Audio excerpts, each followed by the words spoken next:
Hey guys, Miss Williams here. First thing I want to say is that for those of you that have been sending me your paragraphs, I have had some awesome papers, some of the best that I've ever had. And I know it's hard, me not being there to help you directly and not being able to re-instruct you. So I'm so proud of you guys for everything that you've done so far, and I really want you to know that. So we're moving on to the second and third parts of our big project, which we will work on next week. I want to introduce the project, and I also have a parent letter that I will be attaching to the same post that I want you to show your parent or guardian so they're aware of what we're doing. I'm going to show you examples of what you are going to be doing and give you some ideas how to do it.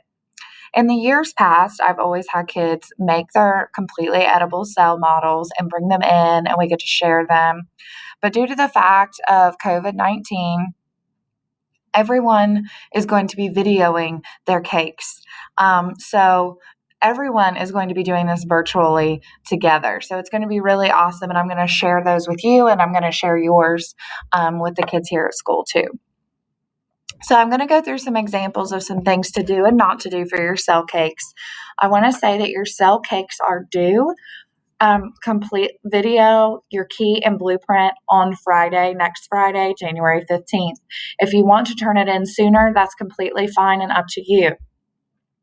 You do have to have a key and blueprint.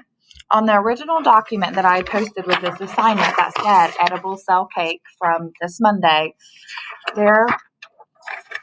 it would be on the second page of yours if you scrolled. But there is a part 2 and a part 3. I recommend reading those, part 2 and part 3. You will have to have a key and a blueprint. And that is basically how I'm grading your edible cell model. So your key is telling me, I'm sorry, I just thought I heard an iPad go off. Your key is where you are going to tell me what candies you are using or icing colors to represent that organelle. Okay, and I'll show you an example.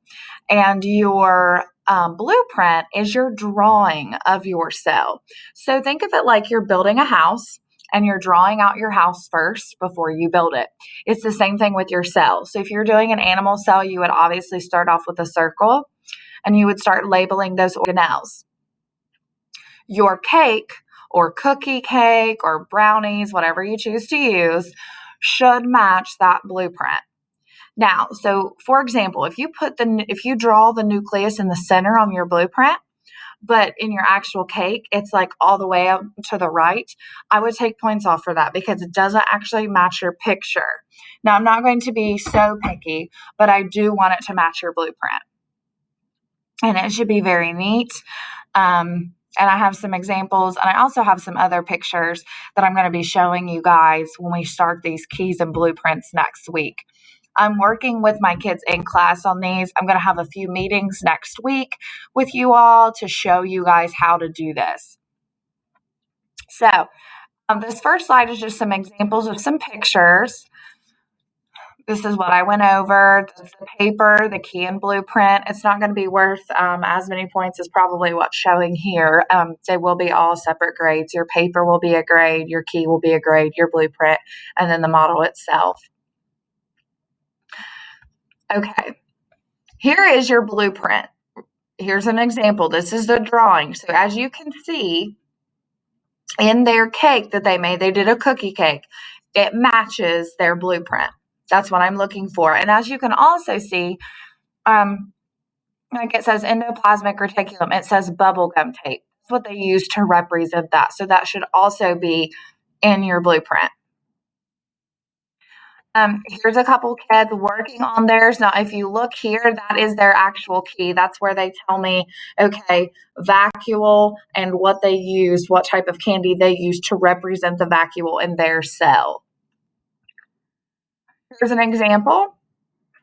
A couple girls did this. Now, this is okay, but at the same time, do you guys see how it's kind of all jumbled up in the middle? These were not my previous students. I don't put pictures of my previous students in a PowerPoint, but I thought this is kind of an example to show you guys what not to do. It shouldn't be as jumbled. It should be easy for me to see. Okay.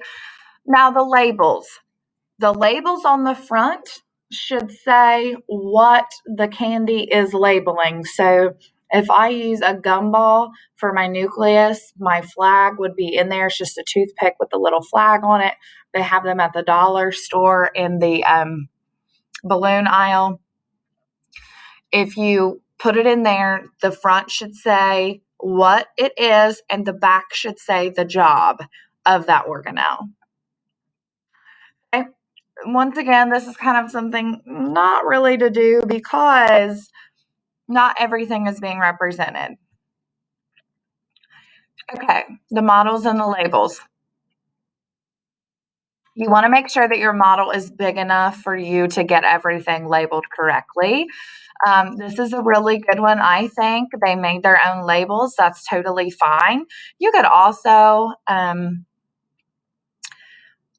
had students in the past make edible labels, which is cool, but I do not expect that at all. I personally am not a baker, so I wouldn't expect anyone else to be.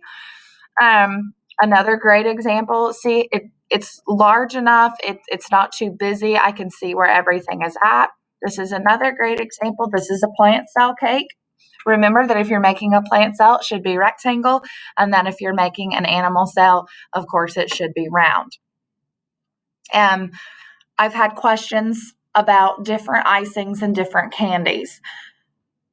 If you use, let's say you use Nerd's rope to represent your endoplasmic reticulum, because on the endoplasmic reticulum, or ER, there are ribosomes.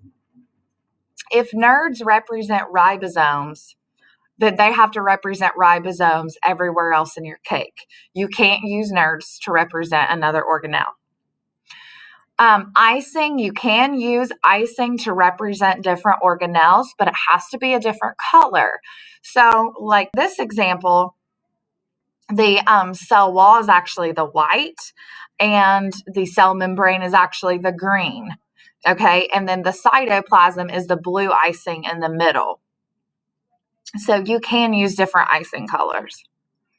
This is another great example. I really like their labels. They went totally creative. They used straws, pieces of foam, and they stapled them together. I love it when you guys are creative and you use materials that you already have. That's my favorite thing. Okay, this is a very neat and great example. See how they just used a different icing color to represent the vacuole. Once again, totally fine. You also only have to label your organelles one time.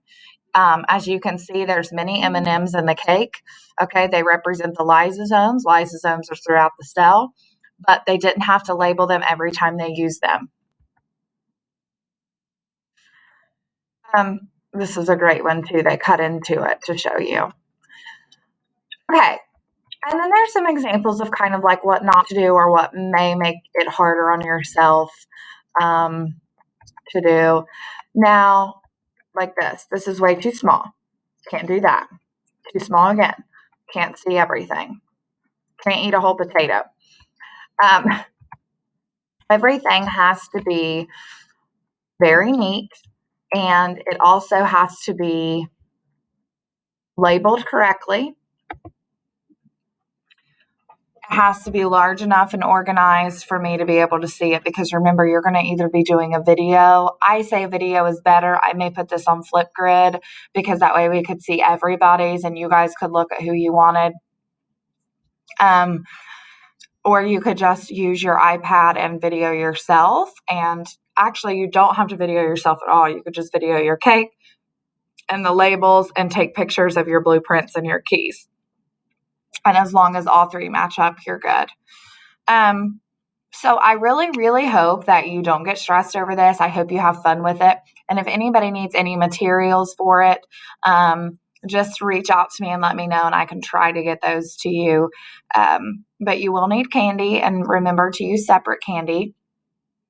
So there are different icing colors, and the organelles that you're going to be representing are the organelles that you wrote about and that are on that paper that's labeled edible cell cake. Okay, and that's on Monday's post. So once again, I'm going to post the letter that I have typed out for parents and guardians to read with some examples. If you want to show them this video, that's totally fine. So for today, what I need you to do is finish up your papers, get them sent to me. When you finish on Microsoft Word, there is a little box up. Well, it's not on my screen, but on your iPad, there's a little box up here. It kind of looks like this, but not really. It has an arrow coming out of the box. If you hit that arrow, and then you can type in my name. It has 2 L's, Allison. Allison Williams should pop up, and then click send a copy so I can get it. Thank you guys so much and have a great Friday.